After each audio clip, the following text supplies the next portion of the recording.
तो सबसे पहले आप ये वीडियो देखिए। कास्ट बेस्ड या रिलीजन बेस्ड पॉलिटिक्स बहुत जोरों पे चलती है। चलती है क्योंकि उन्हें काम वाम तो करना नहीं। जातिवाद खत्म करने की पॉलिटिक्स कभी नहीं देखते हैं। आप जातिवाद के खिलाफ हैं प्रॉपर? ऑफकोर्स मेरे कोई भी सेंसिबल इंसान होगा वो कैसे इसमें इस टाइप के एक जाहिल व्यवस्था में वो विश्वास कर सकते हैं। रिजर्वेशन के खिलाफ है?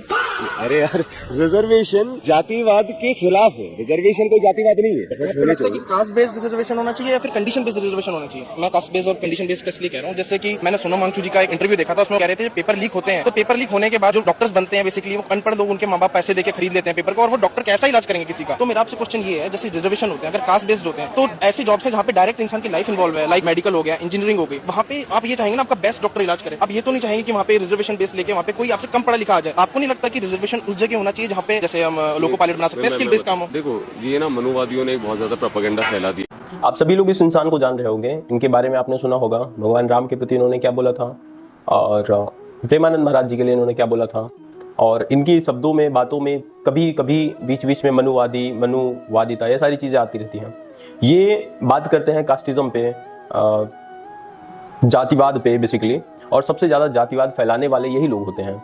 हम कभी चमार या अन्य इस तरीके के शब्दों का प्रयोग नहीं करते हैं। इवन हमारे बहुत सारे दोस्त हर वर्ग, हर जाति के हैं, पर आप इनकी बात को सुनिए। अभी एक इंटरव्यूअर इनसे पूछता है कि सोनम वांगचुक जी जो कि अनशन पे बैठे हुए थे, तो उन्होंने एक इंटरव्यू में कहा कि पेपर लीक हो जाता है तो ऐसे स्टूडेंट्स जो कि अनपढ़ होते हैं, जो कि कम पढ़े लिखे लोग होते हैं, वो फिर डॉक्टर बन जाएं और फिर भविष्य में वही जो है बाकी लोगों का इलाज करें, तो वो कितना सक्षम होंगे उस इलाज को करने में, या फिर वो कितना ही अच्छा रिजल्ट दे पाएंगे।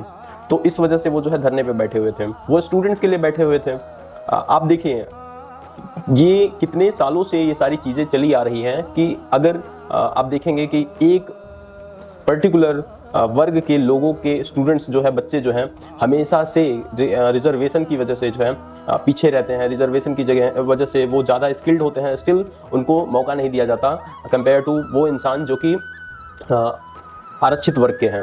अब यहाँ पे जब तक ये सारी चीज़ें हो रही थी तब तक सब सही थी, सब कुछ ठीक था, किसी को कोई प्रॉब्लम नहीं था। पर अभी paper leak is a serious concern, I agree with that, but parallelly reservation is also making that thing more serious. Like अगर आपने कॉकरोच जनता पार्टी बनाया और उसमें आप स्टूडेंट्स की बात कर रहे थे, तो मेरे हिसाब से पूरे देश को लेकर चलने के लिए आपको जो है रिजर्वेशन भी एक मुद्दा बनाना चाहिए था, जातिवाद भी एक मुद्दा बनाना चाहिए था, पर आपने ऐसा नहीं किया। आप जो है एक पर्टिकुलर समाज को लेकर चलें, जिसकी वजह से आज जो है भारत में दंगे हो रहे हैं, पूर्ण रूप से लोग समर्थन नहीं कर रहे हैं, और गवर्नमेंट इसी प्रकार से आगे भी अपनी मनमानी जारी रखेगी। बात करते हैं इनकी शब्दों पर, तो इंटरव्यूअर ने इनसे डायरेक्ट क्वेश्चन पूछा कि रिजर्वेशन कास्ट बेस्ड होना चाहिए या कंडीशन बेस्ड होना चाहिए। जाहिर सी बात है रिजर्वेशन कंडीशन बेस्ड होना चाहिए, और मेरा तो मानना है रिजर्वेशन होना ही नहीं चाहिए। हर इंसान की कंडीशन, उनकी फैमिली जो जितना की हुई होती है उसके बिहाफ पे उनका कंडीशन होता है। गवर्नमेंट अगर सपोर्ट करना चाहती है तो बहुत एक माइनर रिजर्वेशन उनके लिए लगा सकती है, but at the end they are the product of their families hard work. Like अगर मैं अपने जीवन में मैं एक सक्षम व्यक्ति हूँ और मैं अभी तक अपनी लाइफ में कुछ नहीं किया हूँ, तो जाहिर सी बात है मेरे पेरेंट्स ने एफर्ट डाला होगा अपनी लाइफ में, उन्होंने कुछ अचीव किया होगा, that is why I am here.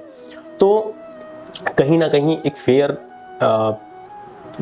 Exams के लिए, एक फेयर रिजल्ट के लिए हमें जो है रिजर्वेशन को पूरी तरीके से हटाना होगा। और इनके पास इस चीज़ का कोई सोल्यूशन नहीं था, कोई शब्द नहीं था, तो इन्होंने पता नहीं क्या आखिरी में मनुवादी, और ऐसे लोगों को जो है कई लोग फॉलो करते हैं, और वो खुद को बहुत इंटेलिजेंट मानते हैं। हर दिशा में, हर उनके विचारों को आप देखेंगे, उनकी बातों को आप सुनेंगे तो ऐसा लगेगा दुनिया में सबसे समझदार व्यक्ति यही है। पर मैं उनको उनकी शिक्षा को सबको लात मारता हूँ। I don't think that they are capable, they are eligible for that कि वो बोल भी पाएँ। और ऐसे लोग जो है अपने एजुकेशन का जो गलत डायरेक्शन में यूज़ करते हैं, तो उससे बेहतर होता कि वो जो है अनएजुकेटेड ही रहते हैं।